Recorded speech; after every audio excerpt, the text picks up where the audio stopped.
লক্ষ্য করুন, ইমানদার যারা আল্লাহর পরীক্ষা পায় তারা খুব মনোযোগ দেন। তিন বন্ধু গুহার মধ্যে আটকে বলল, আল্লাহর হুকুমে পাথরটা গুহার মুখ আটকে গেল। তিন বন্ধু তিনটা ভালো কাজের ওসিলা দিল। আবার আল্লাহ তাবারক ওয়া তাআলা কোন ইমানদার কোন তাকওয়াবান যখন কোন নেক কাজের ওসিলায় আল্লাহর কাছে দোয়া করে, আল্লাহ তার দোয়াকে কবুল করেন। জোরে কান সুবহানাল্লাহ।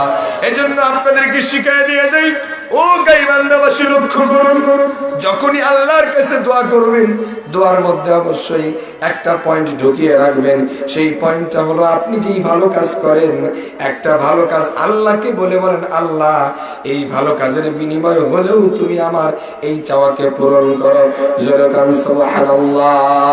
লক্ষ্য করুন, তিন বন্ধুর ঘটনা বলছি না, শুধুমাত্র তাকওয়ার ব্যাপারে বুঝাতে গিয়ে বলছি।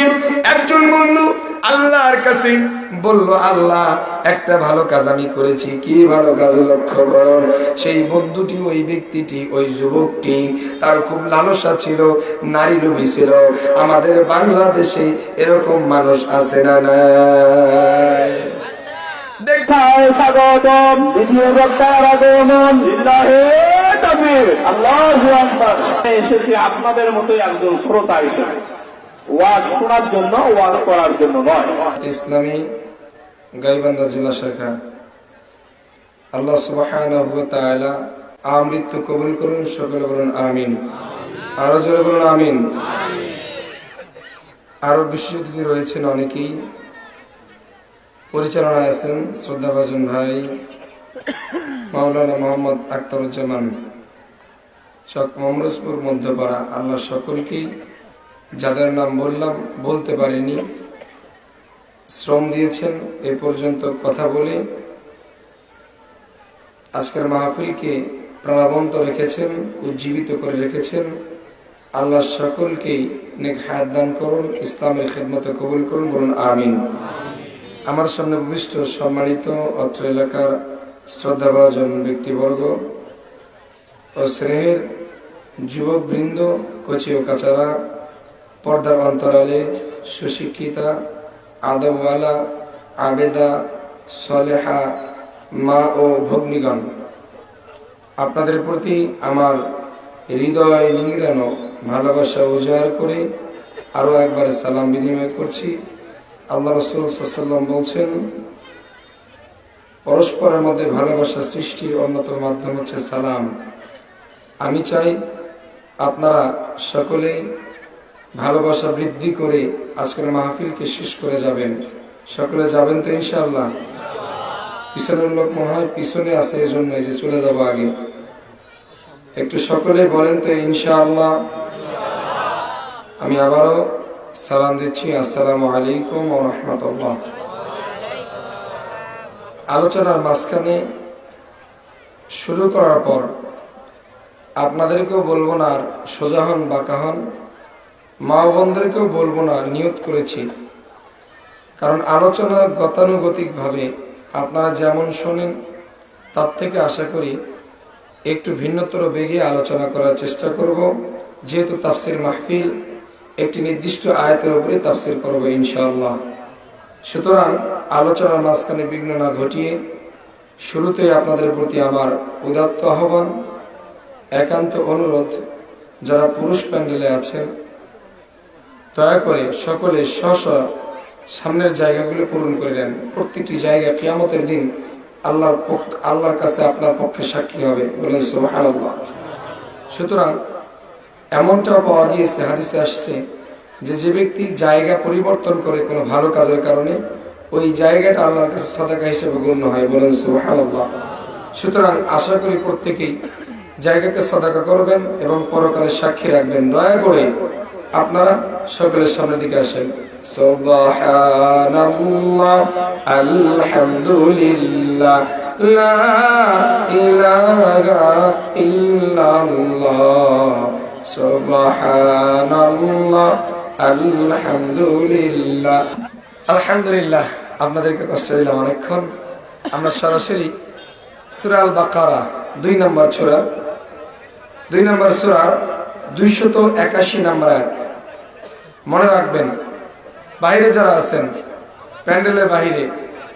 আপনারা যদি আসলেই মাহফিলের উদ্দেশ্যে আসেন, কোরআনের মহাব্বতে দয়া করে ভেতরে চলে আসেন। আর যদি উদ্দেশ্য ভিন্ন হয়, আমি মনে করি দাঁড়িয়ে থাকার থেকে বাড়িতে ঘুমানোটা আপনার জন্য উত্তম হবে, মাহফিলের থেকে কম, তবে বাজারের থেকে উত্তম, ঠিক কি না? সুতরাং আপনাদেরকে বলবো, আপনারা দয়া করে না হয় ভিতরে আসেন, না হয় বাড়িতে চলে যান। দয়া করে আমাদের ক্ষতি করার চেষ্টা করবেন না, ইনশাআল্লাহ। আসলে আমরা সরাসরি আপনাদেরকে আলোচনা নিয়ে যাচ্ছি, আয়াতটি তেলাওয়াত করছি। সকলেই আমার সঙ্গে জবানকে ছেড়ে দিয়ে মোহাম্মদে বলুন, আউযু বিল্লাহি মিনাশ শাইতানির রাজীম, বিসমিল্লাহির রাহমানির রাহিম। واتقوا يوما ترجعون فيه إلى الله ثم توفى كل نفس ما كسبت وهم لا يظلمون।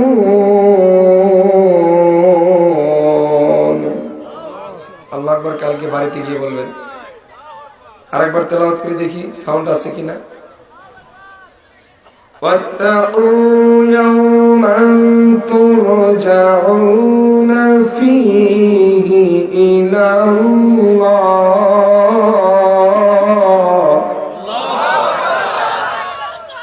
ثم توفى كل نفس ما كسبت وهم لا يظلمون।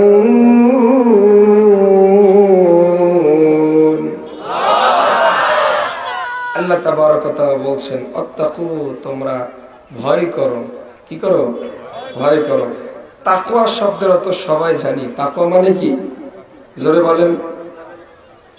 স্টেজে বা সামনে যারা আছেন, আমার থেকে অনেক বিজ্ঞ, অনেক জ্ঞানী আপনারা বেশি। তবে এখন যেহেতু মাইক আমার কাছে, এখন শিক্ষক আমি, সবাই আপনারা সামনে যারা আছেন কি ছাত্র, সুতরাং কথা একটু বলবেন, তাহলে আই কন্ট্যাক্ট ভালো হবে, ভয়েস কন্ট্যাক্ট ভালো থাকবে, শ্রোতা এবং বক্তার কন্ট্যাক্ট যদি ভালো থাকে, আলোচনা শুনে বা করেও মজা পাওয়া যাবে। তাকওয়া অর্থে কি বলেন তো? তাকওয়া অর্থে কি? ভয়। তাকওয়ার একাধিক অর্থ আছে।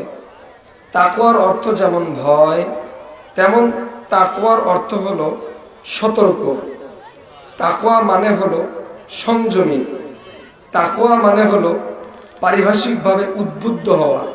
তাকওয়া মানে আশার আরেকটি সমর্থক। আল্লাহ বলছেন, ওয়াত্তাকু, তোমরা ভয় করো, সতর্ক থাকো, সাবধান হও। এ ব্যাপারে আল্লাহ তাবারক ওয়া তাআলা বললেন। তাকওয়া শব্দটি কোরআনে এক জায়গা নয়, একাধিক জায়গায় এসেছে। কোথাও আল্লাহ বলছেন, হে মানুষ তোমরা ভয় করো। কোথাও বলছেন, হে ঈমানদার তোমরা ভয় করো। তবে শর্ত হলো, ঈমান আনলে এরপরে ভয় ঢুকাইতে হবে, তাকওয়া থাকতে হবে। এরপরে মানুষ হলে এরপরে তাকওয়া থাকতে হবে। আমার আল্লাহ তাআলা সুন্দর করে পৃথিবীর মানুষদেরকে জানিয়ে দিলেন। আল্লাহ তাবারক ওয়া তাআলা বলেন, ইয়া আইয়ুহাল্লাযীনা আমানু তাকুল্লাহ হাক্কা তুকাতিহি ওয়া লা তামুতুন্না ইল্লা ওয়া আনতুম মুসলিমুন। আল্লাহ বললেন, দুনিয়ার ঈমানদারেরা, ইয়া আইয়ুহাল্লাযীনা আমানু, যারা তোমরা ঈমানদার, যারা তোমরা মুমিন, যারা বিশ্বাসী, তারা শোনো। এখানে শুধুমাত্র স্পেসিফিক ভাবে ঈমানদারদেরকে বললেন। এরপরে আল্লাহ বললেন, ইত্তাকুল্লাহ, তোমরা ভয় করো কাকে? তোমরা ভয় করো আল্লাহকে। তাকওয়া মানে যদি সতর্ক হয়, আল্লাহ বললেন ইত্তাকুল্লাহ, তোমরা আল্লাহর ব্যাপারে সতর্ক হও, হাক্ক তুকাতিহি, যথার্থভাবে তোমরা আল্লাহকে ভয় করো। আর যদি সতর্ক অর্থ হয় যথার্থভাবে তোমরা আল্লাহর ব্যাপারে সতর্ক হও। জোরে কোন সুবহানাল্লাহ।